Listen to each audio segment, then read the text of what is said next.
Bonjour à tous. Donc, aujourd'hui, je vais corriger un problème que j'ai eu.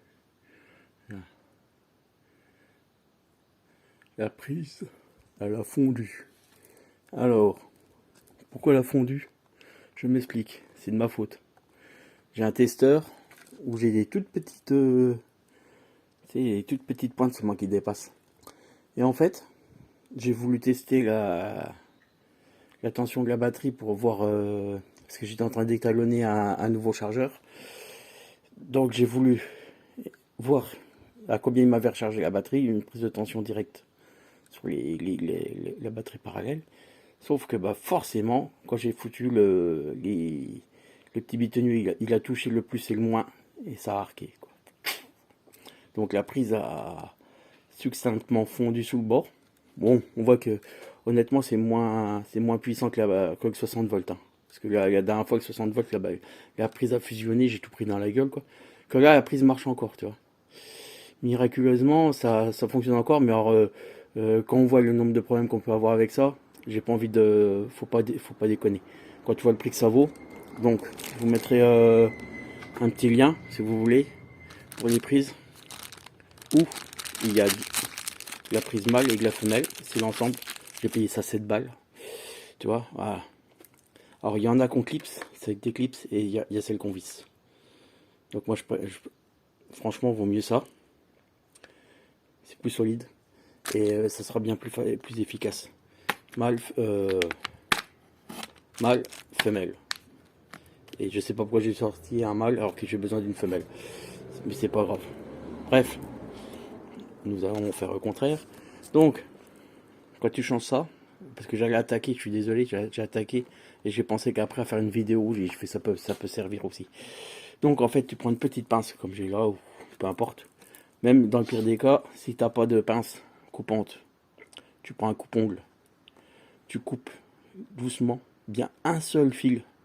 Surtout, tu coupes pas les deux d'un coup, hein, parce que là, avec ton coupe-ongle, il va te fondre à la gueule. Donc, c'est pour ça que je précise bien, il faut couper un seul fil. Tu coupes un seul fil. Une fois qu'il est coupé, là, on va le dénuder. Je vais vous montrer, je vais le dénuder. Je vais le replier sur à peu près 3-4 mm sur lui-même. On va faire une soudure à l'étain dessus avant de l'emmancher et préparer de la gaine thermo. D'accord.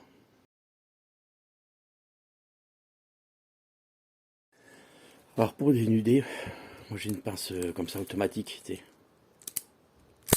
Voilà. Donc je suis désolé, comme j'ai qu'une main, enfin c'est pas évident et j'ai pas envie de cutter mon fil parce qu'après il va être trop court. Mais en fait, tu vois, tu mets l'avant-dernier écran, tac tac, un coup de pince, on dénude et après on va étamer. Voilà. Une fois étamé, voilà, tu mets un petit peu d'étain. Hein, faut pas en foutre un wagon, hein, parce que sinon après. Ensuite, une fois que tu en es rendu à cette étape-là, tu as étamé un fil, que l'autre est toujours présent là.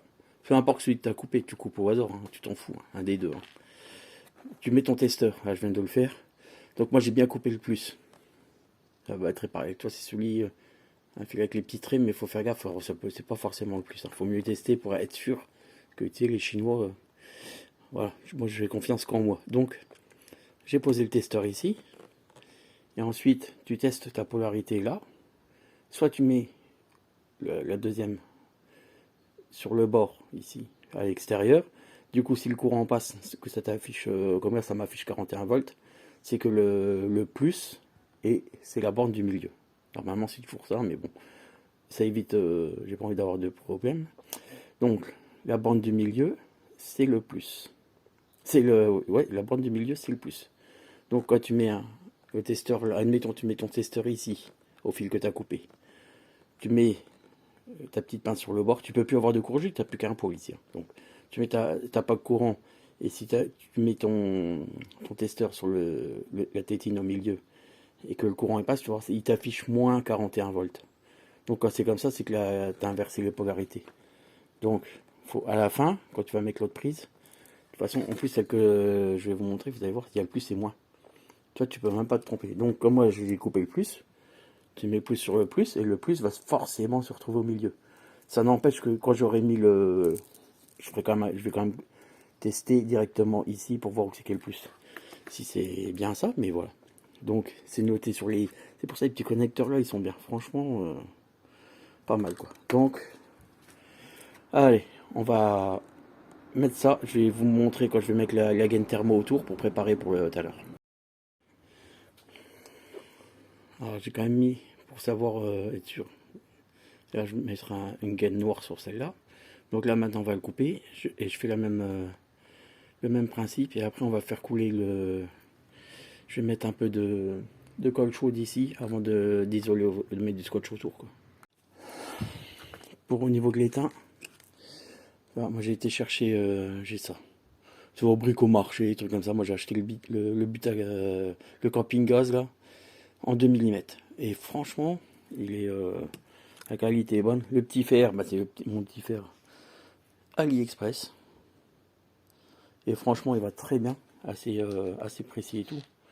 Bon, j'ai déjà une belle boule d'étain qui va être prête. Donc on va étamer aussi. Donc après, est-ce qu'il est assez chaud? Ouais, presque.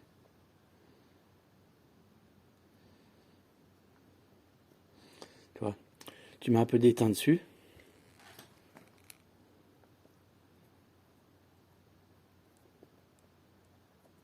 Et après tu passes sur le fil comme ça. Bon, d'une main ça va pas bien, mais c'est pour montrer le principe. Voilà.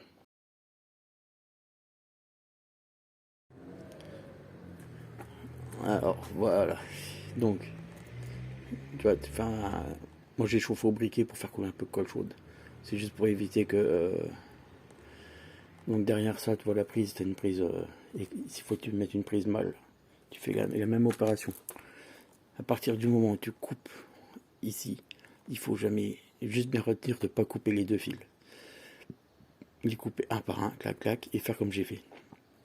Là maintenant, je vais foutre du scotch isolant autour. Ça sera pas mal. J'espère que ça pourra vous servir. Les petites prises, bon, il y en a des autres, hein, mais je vais vous donner un exemple. Je mettrai le lien. L'étain, ça sert à rien que vous mettez un lien pour l'étain, un lien pour l'étain camping gaz, quoi. Franchement, par contre, je suis étonné, il est bien. Et bientôt, on va avoir on a notre partenaire qui va m'envoyer un nouveau bouchon de valve lumineux, enfin fluorescent. On va essayer ça, voir ce que ça donne. Et bientôt les nouveaux pneus, pareil, CST, apparemment c'est du lourd. On va voir s'ils vont mieux tenir que les autres que j'ai arrachés en MD10 là. Et parce que les autres pneus ils ont fait quand même 400 km, hein. Ça fait pas lourd quoi.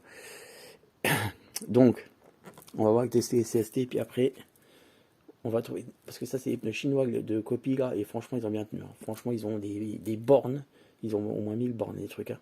Et le pneu avant il y a encore pourtant tu vois 60 km/h, la machine le pneu il gratte et il est costaud, mais on va trouver mieux.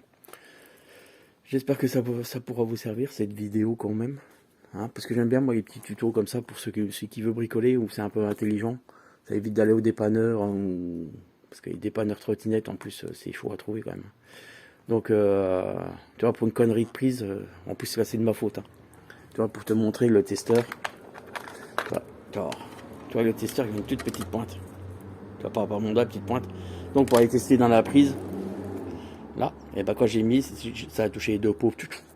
Mais forcément quand j'étalonne mon chargeur, je suis obligé de contrôler.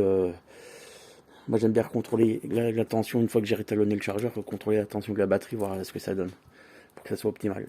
Alors c'était optimal, mais par contre, ça m'a fondu la prise. Allez, ciao.